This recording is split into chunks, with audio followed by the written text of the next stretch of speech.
Knock at the Cabin is an M. Night Shyamalan movie starring Dave Bautista and Rupert Grint. It's a doomsday scenario played out at a cabin in the woods. And let's just go and read the synopsis on the IMDb. It reads, while vacationing, a girl and her parents are taken hostage by armed strangers who demand that the family make a choice to avert the apocalypse. The apocalypse. Yes. It comes in an hour and 40 minutes, and I got to tell you, it moves fast like this. If you are curious about the scenario, like, is it real? Are they a cult? What's going on there? Okay, in the trailers, we saw planes crashing, so something is happening. We saw a big wave, and if you are curious, then go check that out. Yes, you will want to see it. Now, in my initial reaction to it, that's up on the channel right now. I'll leave it linked in the cards as well. I said this. Dave Bautista is easily becoming one of my favorite actors working today. There's something about his manner, the way that he presents himself. The opening scene to this movie is just two people talking, and he's one of the people talking. And you're just glued to what he's saying. It's just like, wow. And it's M. Night Shyamalan too, right? So it's going to have a little bit of a twist. Maybe it has a twist. He kind of uses that to his advantage in this movie. And Dave Bautista is such a haunting performance in this. Easily, right now, guys, as of February 3rd, Knock at the Cabin is my favorite movie of the year. But we're only 1 month in. And it's going to probably hang there in the number one spot. So that's what I thought about it. Now, in my initial response, I said that it does make some questionable decisions. It is a bold movie. As I said, is it about the apocalypse or isn't it? It's kind of questioning that, right? Are these people suffering from some kind of a psychosis, like a collective psychosis? Because they come to the cabin and they're like, you can avert the apocalypse. Wow, that's really an untimely... That's in the trailer, 155. I just clicked to that. Yeah, so it looks like maybe there's some kind of a sacrifice. And what is that, an image there? They're really creepy. Yeah, again, as I said, if these kinds of things, imagery, and just like the whole situation piques your curiosity, then you're going to want to check this out. And as I said, some of those decisions that you do see in there, like something weird's going to go down there, right? It's kind of like, ooh.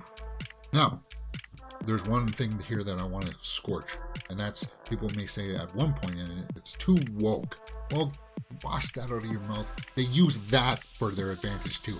It's kind of like, well, you know, it is about these two parents, and they're trying to make a statement about it, so I don't like that. But don't worry about that. They use that very wisely and effectively for what this movie is all about. Okay? So don't worry about that. Let's go over to the tomato meter and see what people are saying.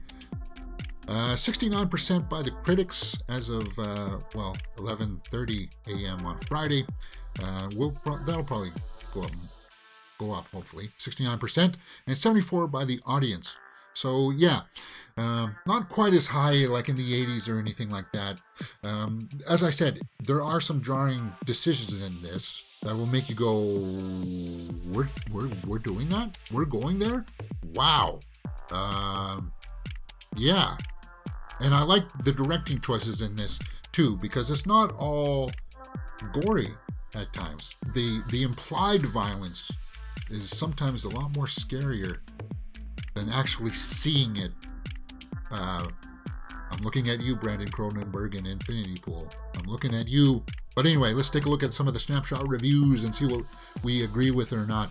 The Tribune News Service says, tweaks to this story, despite the impeccable cinematic craft and tremendous acting on display, hobble the adaptation's power. Right, because this was based on a book, which is something that Shyamalan's been doing. He's been adapting stuff.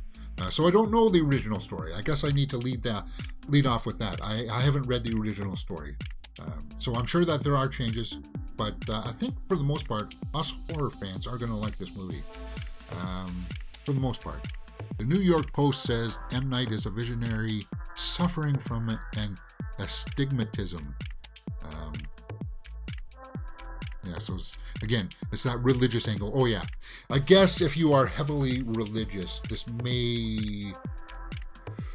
Ooh, yeah, if you believe in like the rapture and stuff like that, you may not like the way that this will press your buttons. I guess I need to, I should have said that in the beginning, but it is part of the formal review here. And I guess people who are like that will have a response to it just like that. Detroit News says, it's just not believable in any way, not as a parable, or definitely not as a thriller. Well, I thought it was very effective as a thriller. I thought it was. Because as I said, it's just kind of like that psychological thing. Is it real or is it not happening? Or, you know, and they play with that. They play with that.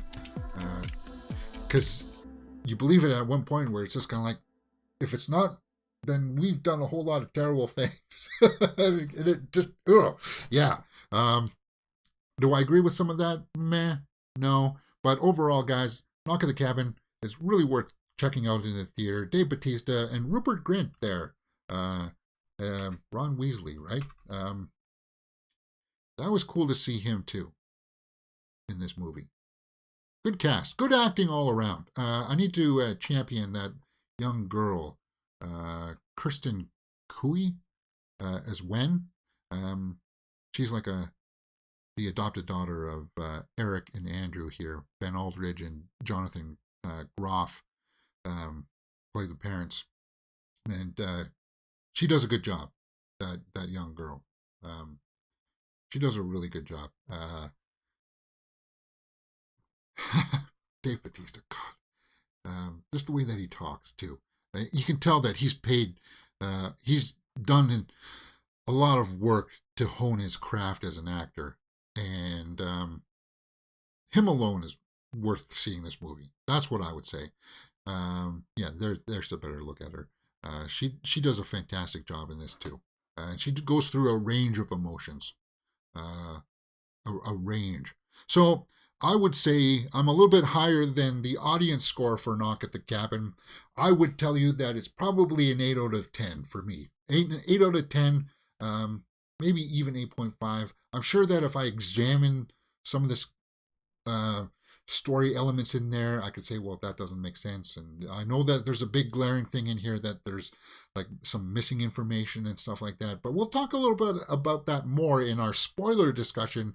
That'll be linked in the cards and the description below for tomorrow, where we'll break down some of those questionable decisions and what I would have done and stuff like that. Because that's something that makes you do too. Okay, if this happened to me, how would I handle this situation? That's what Knock at the Cabin will make you do. And that's why I think it's worth going out to see in the theaters. Knock at the Cabin, guys. Are you going to go see it? Are you going to go see it? Yeah. Good way to start off February, for sure. You're watching Mirror Domains. Hit that thumbs up button, guys. Subscribe. And let me know what you thought about this movie. Because I definitely want to hear your thoughts on it, too. You're watching Mirror Domains.